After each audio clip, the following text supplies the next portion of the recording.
사물리턴의 제품 사례를 좀 볼 건데요. 뭐 이거는 이제 2014년, 15년 주 형태의 제품들이라서 지금 최근에 나오는 제품들에 비해서는 좀 올드한 내용이 있습니다. 하지만 기본적인 큰 틀의 방향성에 있어서는 비슷하기 때문에 이런 데이터를 중심으로 좀 제품을 살펴보겠습니다. 슈퍼슈즈라고 해서 MIT 미디어랩에서 개발했던 프로토타입 제품인데요.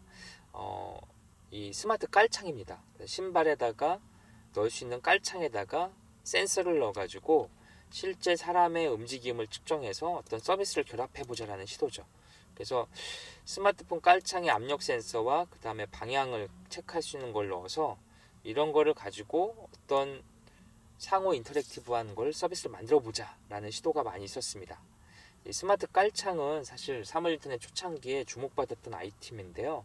이 스마트 깔창이 실제적으로 시장에서 많이 언급되고 있지는 않습니다. 왜냐하면 여러 가지가 이슈가 있는데 첫 번째 이슈는 이 깔창 같은 경우에 방진 방수에 관련된 그런 내구도가 굉장히 요구가 많이 됩니다. 그러다 보니까 기본적으로 스마트 깔창을 만들기 위해서는 비용이 굉장히 많이 상승하는 문제점이 있죠. 근데 사실은 이 스마트 깔창을 넣어서 소비자한테 제공할 수 있는 가치가 사실은 이 비용 상승보다는 현 시점에서는 크지 않기 때문에 이 스마트 깔창 이슈가 일반적인 보편적인 서비스로 정착하기는 아직은 시간이 많이 필요할 것 같습니다. 대신에 스마트 깔창이 특정한 이슈 병원 안에서는 효과적일 수 있습니다. 왜냐하면 병원 안에서 걸음걸이를 교정한다거나 병원 안에서 어떤 환자의 상태를 진단한다거나 이런 용도에서는 뭐 가격이 비싸도 유효할 수 있는 거죠. 가격이 비싸거나 디자인 이슈가 좀 이 B2C 판매 제품들보다 민감하지 않은 그런 특성을 갖고 있습니다. 풋노그란 회사도 역시 신발에 깔창 넣는 제품을 만들어서 체중 분포, 움직임 기반을 바탕으로 사용자 운동량을 분석해서 치매를 예측해주는 서비스를 하겠다. 뭐 이런 것들도 있고요. 이런 측정 장비가 이제 깔창 관련된 제품들이 있는가 하면은 또 하나가 이제 동물용 웨어러블 제품들이 있습니다. 그래서 애완견, 반려묘라고 부르죠. 반려견, 반려묘라고 하는 애완 동물 시장이 굉장히 큽니다. 실제 한국에서도 애완동물 시장이 굉장히 커졌는데 이런 애완동물 시장이 실제 IoT 웨어러블 시장으로서 주목받는 가장 큰 이유가 최종 소비자와 이거를 실제 구매하는 사람이 달라서 그렇죠. 이게 무슨 말이냐면 사실 여기 보는 이런 강아지가 목걸이를 차고서 활동량을 스마트폰을 체크하는 거를 실제 강아지가 원할까요? 최종 소비자가? 실제 여기서 웨어러블 장비를 사서 강아지 목에 채우는 거는 강아지를 키우는 주인이죠. 이런 주인은 강아지를 위해서 선물 형태로 제품을 제공해 주는 거죠. 상식적으로 나를 위해서 쓰는 제품을 구매할 때는 소비자가 굉장히 현실적으로 바뀌죠. 이게 진짜 필요한가? 이 가격이 적당한가? 가성비가 받쳐주는가? 이렇게 평가를 하지만 나를 위한 제품이 아닌 선물을 위한 제품은 얘기가 바뀝니다. 예를 들어서 아주 어린 아기들을 위한 제품들.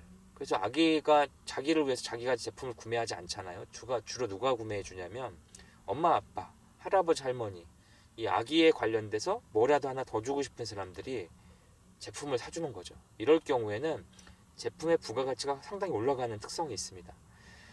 애완동물 관련된 웨어러블 제품도 역시 마찬가지죠. 우리 집 강아지를 위해서 사줬는데 옆집 개는 우리 거보다 훨씬 비싼 걸 사줬네? 내가 우리 동물을 사랑하지 않나? 내가 잘못하는 건가? 이렇기 때문에 사실 애완동물 시장은 이 헬스케어나 웨어러블 시장에서 굉장히 특이하고 좋은 시장이죠. 헬스케어 관점에서도 뭐 애완동물이 뛰었는지 잠을 잤는지 심장박동에 변화가 있는지 이거 사실 잘못돼도 큰 이슈는 없습니다. 최악의 경우 이런 측정 장치가 잘못된 측정을 해서 뭐 애완동물이 죽었다 이럴 경우에도 만약에 이런 측정을 했는데 사람이 죽었다 잘못 측정해서 정부 예측을 잘못하고 약 복용 시점을 놓쳐가지고 일정 부분 책임이 있다 이거는 사실 사람을 대상으로 했을 때 아주 중요한 민감한 이슈가 발생할 수 있는 영역입니다. 그러나 애완동물에서 뭐 이거 잘못해서 애완동물이 죽었다 하지만 사람이 죽은 거하고는 이거는 완전한 차원이 다르죠. 그래서 헬스케어 시장에 있어서 헬스케어는 굉장히 민감하고 그 다음에 인증이나 이런 인허가가 굉장히 큰 이슈가 되지만 똑같은 동물의 어떤 생체 정보를 특정하는 헬스케어 제품이라고 할지라도 애완동물 시장으로 갈 경우에 애완동물은 물건이죠. 그냥 살아있는 물건으로 취급받기 때문에 상대적으로 이런 시장에서 안착하기가 수월합니다. 반대로 이런 애완동물을 바탕으로 한 웨어러블 제품은 시장의 진입 장벽이 낮기 때문에 경쟁이 굉장히 치열합니다. 그게 이제 맹점이죠. 이 진입 장벽이 높은 대신에 한번 진입을 해서 시장에 안착을 하면 시장을 평정할 수 있는 안정적인 수익 창출할 수 있는 장점을 또 갖고 있습니다. 그래서 이러한 장점을 갖고 있고요. 함께 있을 때 작동하는 사례라고 해서 뭐 이런 재미난 제품들이 연구가 됐었는데 뭐 무선을 기반으로 음악을 공유하는 블루투스 헤드폰 이런 것들도 있고요. 그 다음에 뭐 권총, 우리나라는 뭐 권총이 없지만 미국 같은 경우에 권총 관련된 사고가 많이 발생하잖아요. 그래서 권총을 발사하는데 소유주가 아니면 총을 발사하지 못하게 하는 이런 총이라든지 이런 것들도 사물인터넷 응용 제품으로 연구가 됐죠. 사물인터넷 초창기에 하피포크 같은 제품들이 뭐 주목을 많이 받았습니다. 뭐 포크에다가 움직임을 감지하는 걸 넣어서 밥 먹는 거를 체크해 준다거나 뭐 이런 거죠. 그 다음에 또 하나가 이제 약 복용 시간을 알려주는 거죠. 복약 여부. 100세 시대라고 해서 사람들 수명이 늘어나고 있는데 이 100세 시대의 진실을 좀 한번 살펴보면은 이게 건강하게 100세를 살면 좋은데요. 이 50대, 60대가 되면은 이게 약을 바탕으로 사는 거죠. 그래서 약이라고 하는 게 혈압약, 당뇨병 약 같은 게 있는데 이게 사실 먹는 주기가 굉장히 중요합니다. 약효를 유지하기 위해서.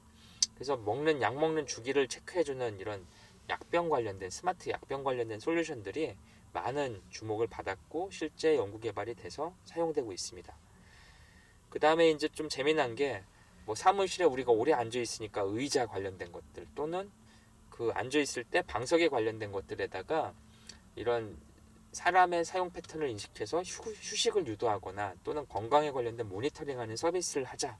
그래서 사용자의 생활 습관을 모니터링하는 사례들이 제품화된 사례들이 많이 있습니다. 운동 연습, 그래서 이런 운동 연습에 관련된 시장에서 코칭하기 위한 사례들도 있는데요.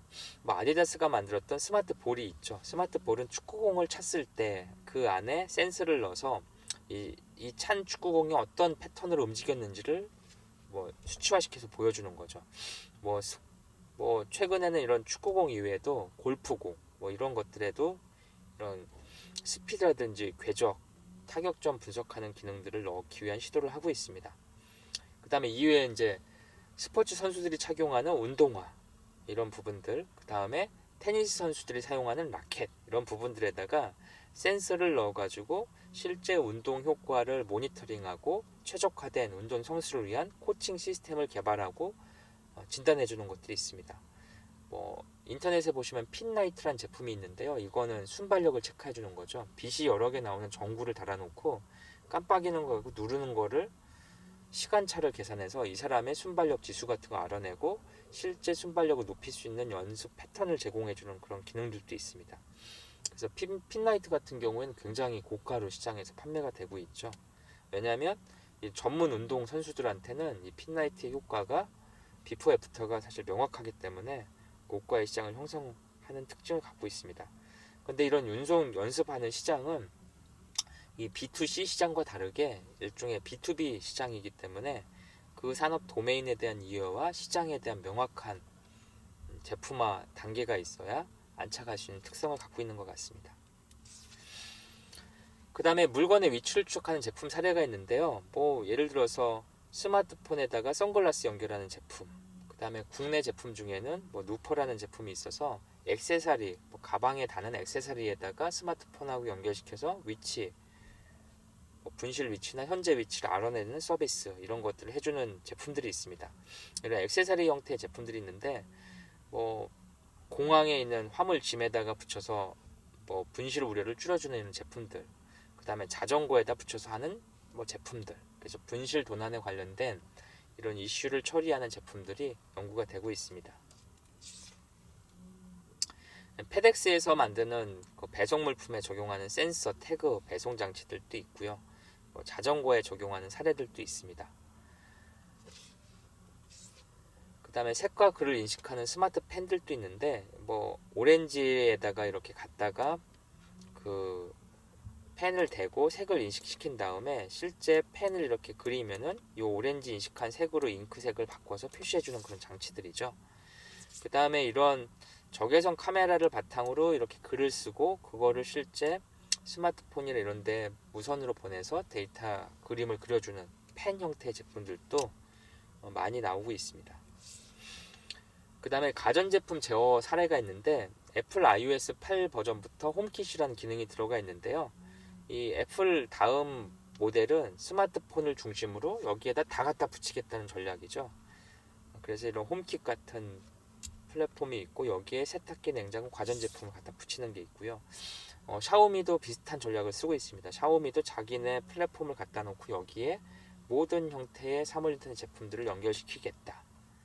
구글도 역시 마찬가지, 다른 회사, 여러 회사들도 비슷한 전략을 쓰고 있습니다.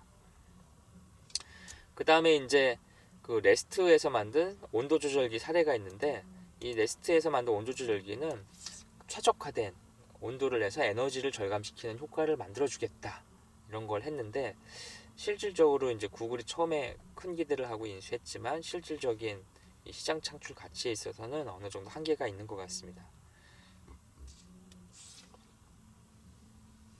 이외에도 가전제품 제어를 하겠다. 가장 대표적인 게 적외선 리모컨을 사용해서 에어컨을 제어하고 자동으로 온도 및 습도를 연결할 수 있는 특정한 센서를 가지고 에어컨을 자동으로 해주겠다. 그래서 이런 제품들은 두 가지 형태 제품들이 있는데요.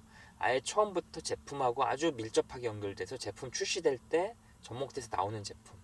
그 다음에 기존에 이런 IoT 기능이 없는 제품에 애프터마켓 개념으로 갖다 장착함으로써 쓸 수 있는 제품들 두 가지가 이렇게 만들어지고 있습니다. 가전제품 제어하는 것 중에 국내에서는 귀뚜라미 보일러처럼 이렇게 IoT 연결하는 제품들도 있고요. 그 다음에 그 SK 매직처럼 이렇게 정수기에다가 IoT 기능 접목시키는 이런 제품들도 시장에 출시되고 있습니다.